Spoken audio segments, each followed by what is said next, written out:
Mica. Mohini के 3 बेटे थे। पति खूब अच्छा कमाता और बड़े घर के ऐश सब था मोहिनी के जीवन में। लेकिन एक चीज जो नहीं थी वो थी सुकून। मेरी बहन और मेरा भाई दोनों गरीब, लेकिन मैं मेरे पास तो नोट की बरसात है। तभी मोहिनी की बहन बीना उसके दरवाजे आ जाती है। अरे मोहिनी, कैसी है? मेरे घर में ना सिलेंडर खत्म हो गया है। तेरे पास तो इतने पैसे हैं, भरवा देना मेरा सिलेंडर। पैसे जैसे ही आ जाएंगे मैं दे दूंगी। तभी मोहिनी का पति राकेश आ जाता है। क्या है बिना, ये अपने घर की परेशानी हम लोगों के घर ना गाया करो। तुम्हारी बहन को तुम लोगों पर तरस आ जाता है और वो पैसे देने लग जाती है। मुझे ये बिल्कुल पसंद नहीं है। ओ जीजा जी, नहीं, मैं तो वो बस अच्छा मैं चलती हूँ। बीना वहाँ से चली जाती है। उसके जाने के बाद अच्छा किया जो आपने सुना दिया। अरे न जाने क्या सोचकर मेरे घर आ जाती है कि जैसे यहाँ तो भंडारा भरा है।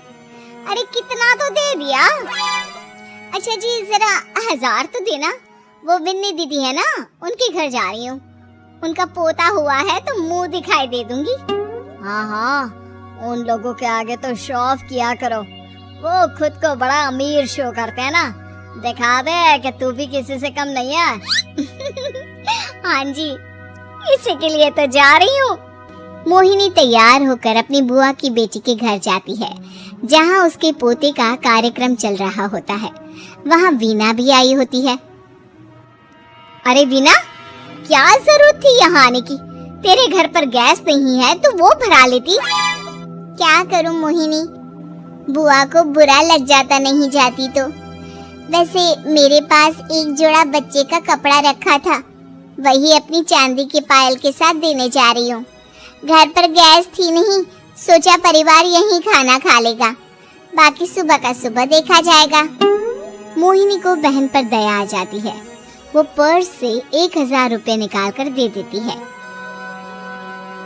ले बिना, लेकिन पैसे वापस कर देना, तेरे जीजाजी हिसाब लेते हैं। मोहिनी भी क्या करती, गरीबी में बहन का सहारा ही उसके जीवन जीने का आधार था। फिर एक रोज, सुनिए, भाई के घर बेटी हुई है, मुझे माँ के पास जाना होगा। अरे उस घर में ना कूलर है ना एसी, कैसे रहोगी तुम? हाँ, वही सोच रही हूँ कि अकेली जाऊं, बच्चों को साथ ना ले जाऊं। चले जाओ, लेकिन ये जो तुम अपने गरीब परिवार से मिलने चली जाती हो ना, मुझे बिल्कुल अच्छा नहीं लगता। पता नहीं मैं भी कैसे मैनेज करती हूँ, लेकिन क्या करूँ। मोहिनी भाई भाभी के घर आती है। मोहिनी, कैसे आना हुआ? तो यहाँ हम लोगों के घर रह लेगी या फिर किसी होटल में रहेगी? क्या हो गया है माँ, मोहिनी को क्यों ऐसे बोल रहे हैं आप? अरे तू नहीं जानती अपनी ननद को, पैसे वाली है ना, तो ऐड कुछ ज्यादा ही है। मोहिनी को माँ की बात का बुरा नहीं लगता है, क्योंकि उसे पता ही नहीं चलता कि माँ उसे जली कटी सुना रही है। वो भाभी की बच्ची के साथ लेन देन करती है और वहाँ से चली जाती है। उसके जाने के बाद, माँ क्यों आप मोहिनी को इतनी सारी बातें सुनाती हो? भाई का बेटा बोल पड़ता है। माँ, क्योंकि दादी जानती है कि बुआ के अंदर घमंड है। सही बोल रहा है मोहन, बहू भले तुझे ना दिखता हो, लेकिन मुझे और मोहन को दिखता है कि वो कितनी घमंडी है। मोहिनी मायके आती है, जहाँ गरीबी के कारण चीजें कम होती हैं। इस मोहन के बच्चे को काम पर लगा दो ना, किसी दुकान या किसी होटल में, बर्तन धो लिया करेगा, कम से कम 4 पैसे और आएंगे घर में। देख मोहिनी, माना तेरे पास पैसा है, लेकिन तेरे भाई के दिन इतने भी बुरे नहीं चल रहे कि वो अपने बच्चे की पढ़ाई रुकवा कर उससे बर्तन धुलवाए। मोहन माँ की ओर देखता है, जैसे आंखों से बोल रहा हो, देख लिया बुआ का हाल। हाँ मोहिनी, बात तो सही है, लेकिन अभी मोहन को पढ़ना है। आखिर तुम भी तो अपने दोनों बेटों को पढ़ा रही हो ना। मेरे बेटों से कैसे कंपेयर कर सकती हैं आप? अरे वो तो कलेक्टर बनेंगे। हाँ, कल को वो मोहन को नौकरी में रख लेंगे, क्यों? मोहिनी कुछ दिन और रहकर चली जाती है। धीरे धीरे दिन बीतता है। मोहन बड़ा होता है और कड़ी मेहनत से सफल भी हो जाता है। मोहिनी, माँ के जाने के बाद तो तुमने भाई भाभी के घर जाना छोड़ ही दिया, क्यों? वो क्या है ना, उन लोगों का घर छोटा है, मेरे बच्चे जाना ही नहीं चाहते। पर तुझे क्यों अचानक मायके की बात याद आ गई? यार, मेरा तो मायका है, भाई भाभी है, मेरा तो आना जाना लगा ही रहता है। हाँ, क्योंकि तुझे आदत है ना ऐसे छोटे से घर में और कम पैसे में रहने की। वैसे क्या खबर है आजकल मायके की अपने? अब वो घर छोटा और कम पैसे का नहीं रहा, क्योंकि मोहन तो बहुत बड़ा आदमी बन गया है। फिर क्या? मोहिनी भाभी को फोन करती है।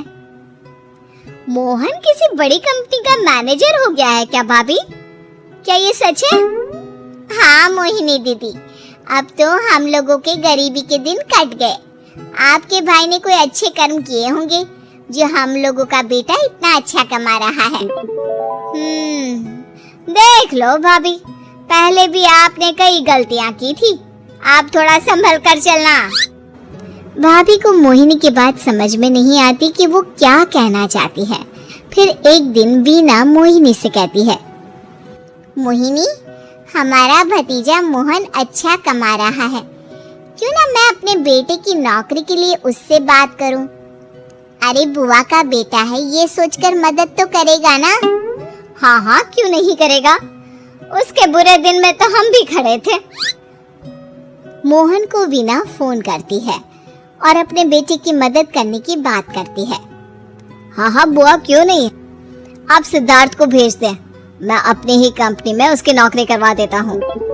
दिन बीतते हैं, अब वीना के हालात भी अच्छे हो जाते हैं। क्या बात है वीना, तूने भी कार ले ली, वो भी इतनी अच्छी? हाँ मोहिनी, अपने भतीजे के कारण तो हम लोगों के दिन अच्छे हो गए। उसने सिद्धार्थ की नौकरी लगवा दी है, वो भी शानदार। ठीक है, लेकिन पैसे ख्याल से खर्च करना। वो क्या है ना, पैसे आने आसान है लेकिन संभालने मुश्किल। मोहिनी घर पर अपने पति से बात करती है। देखो ना, सबके पास पैसे हैं। एक वक्त था जब मैं ही अमीर हुआ करती थी। लगता है कि ज्यादा दिन नहीं रह पाओगी।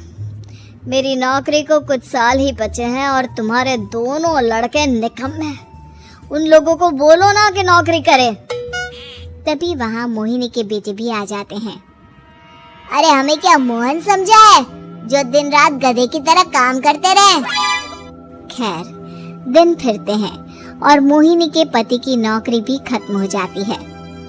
मोहिनी क्या करे, थोड़े से पैसे में गुजारा नहीं हो रहा है।